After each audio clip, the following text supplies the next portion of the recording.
ஆறாவது எபிசோட்ல தலைவன் அவனோட பாவாலே அடிபட்டு ஆர்க் ரியாக்டர் செஞ்சு அயன்மேன் ஆகி தானோஸ் மாமாவை மர்கியாசலா பண்ணாம பூரா சம்பவத்தையும் கில்மாங்கரு ஒத்த கையில பாம தூக்கி வீசி கெடுத்து போடுறான். அதனால ஈஸியா ஸ்டேன் பயப்புள்ளதான் தீவிரவாதி கிட்ட ஆயுதத்தை வித்தான்னு கண்டுபிடிச்சிடறானுங்க.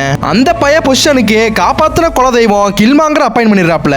அவனும் அண்ணன் கிட்ட ரொம்ப க்ளோஸ் ஆகி போர்ல சோல்ஜர்ஸ் எல்லாம் சாகுறாங்கன்னு சென்டிமெண்ட்டை காட்டி அவனுங்களுக்காக ஆர்மர் செய்யலாம்னு ஐடியா கொடுக்குறான். ஆனா அதுங்களுக்கெல்லாம் பவர் பத்தாம பல்ல இழிச்சுக்கிட்டு விழுந்துற சரின்னு ஆர்க் ரியாக்டர் ரெடி பண்ணலாம்னு ஐடியா வர பைய வைப்ரேனியத்தை காட்டி அதை விட இது அம்சமா இருக்கும்னு பிளாக் மார்க்கெட்ல வைப்ரேனியத்தை வாங்க டோனி கிட்ட காசை வாங்கிட்டு ரோடியை கூட்டிட்டு கிளம்புறான். சம்பவத்தை தெரிஞ்சுக்கிட்டு டிச்சாலா கடத்தல நிறுத்த வரும்போது சோனிக் பூமை வச்சு பைய ரோடியையும் பிளாக் பேந்தரையும் சாட்சி போடுறான். மாறி மாறி அடிச்சுக்கிட்டு செத்துட்டாங்கன்னு கதையை கட்டி வைப்ரேனியத்தை வாங்கிட்டு வந்துருவான். ஆனா டோனியா கொக்காவான்ற மாதிரி ஜார்விஸ் நடந்ததை பூராத்தையும் சேட்டலைட்ல வச்சு படமா போட்டு காமிச்சிருது. கில்மாங்கர் ஃபர்ஸ்ட் கொடுத்த கொஞ்சம் வைப்ரேனியத்தை வச்சு அண்ணன் ஒத்த ரோபோட் உருவாக்கிருப்பாப்ல.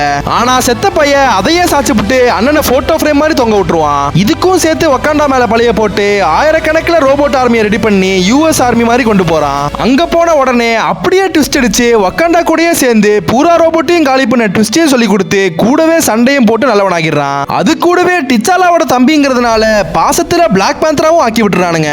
யாரு சாமி இவன் இப்படி பயங்கரமா ரெண்டு பக்கமும் டபுள் கேம் ஆடி அரசனாகிறான்னு பார்த்தா நம்ம குட்டி கரைஞ்சிருத்து அம்புட்டியும் கண்டுபிடிச்சிருது. நெக்ஸ்ட் எபிசோட பார்க்க மறக்காம நம்ம சேனல் லைக் பண்ணி சப்ஸ்கிரைப் பண்ணிக்கோங்க.